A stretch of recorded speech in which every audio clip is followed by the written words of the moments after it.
Boloza kakanja.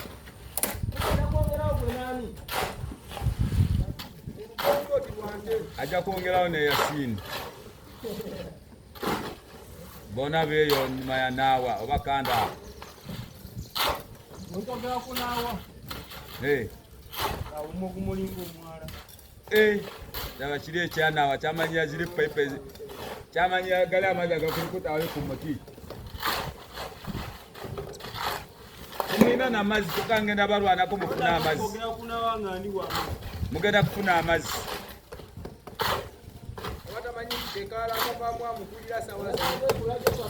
Akulirani. Akulirani kama bamujajali kwa mpengo.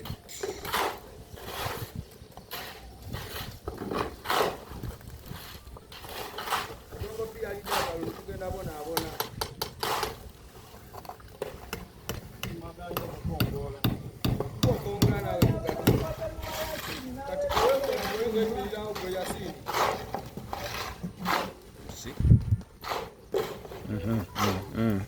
No problem. Oh no, it's a problem.